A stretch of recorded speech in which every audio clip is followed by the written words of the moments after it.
Tercer apartado tiene que ver con el de la metodología que se va a emplear para la realización de la investigación. Allí vamos a dar respuesta a la pregunta sobre cómo se va a hacer la investigación. Podemos colocar algunos capítulos que podrían ampliarse, podrían recortarse de acuerdo a las necesidades de lo que estamos investigando. El primer capítulo es sobre el tipo o nivel de investigación. Tenemos que informarle al lector si nuestra investigación es documental, es de campo, es experimental, y su nivel de profundidad, si es un nivel exploratorio, si es un nivel descriptivo, si es un nivel explicativo de comprobación de hipótesis de carácter explicativo. Un segundo capítulo tiene que ver con las unidades de análisis, o algunos autores llaman a este capítulo población y muestra. Por supuesto, aquí debemos advertir que cuando se trata de investigaciones de carácter cualitativo, en los cuales es irrelevante la generalización de resultados a poblaciones a partir de estudios de muestras, pues se habla simplemente de selección de informantes.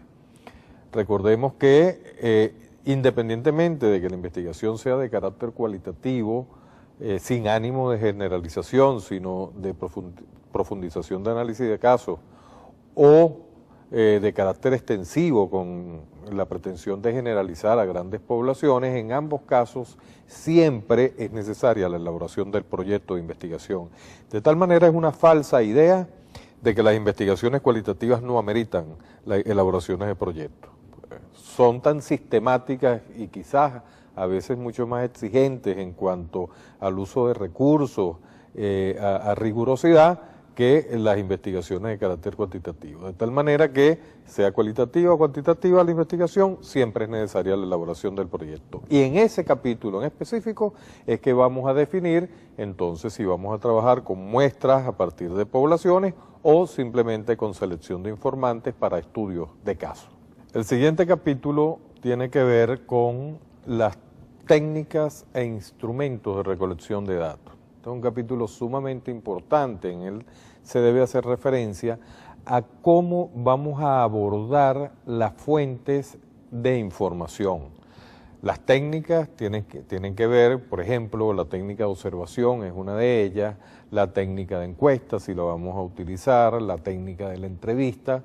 Es decir, son procedimientos más o menos estandarizados, sobre los cuales hay profusa literatura, para abordar la fuente de información.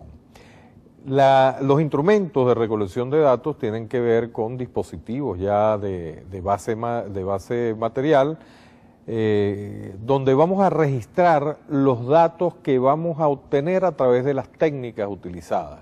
Un ejemplo de instrumento puede ser el cuestionario, un ejemplo de instrumento puede ser la grabadora, las escalas, de tal manera que podríamos definirlos en términos muy generales como aquellos dispositivos de base material que me sirven para registrar los datos y hacer que permanezcan en el tiempo. No puedo confiar en la memoria, puedo observar con detenimiento situaciones, pero a lo mejor si no las transcribo en un diario de campo, a los 2 o 3 días puedo, por efectos del olvido, por efectos de la curva de memoria, tergiversar información, omitir información, porque la mente humana no está en capacidad de retener por largo tiempo datos minuciosos producto de observación. Por eso se utilizan instrumentos.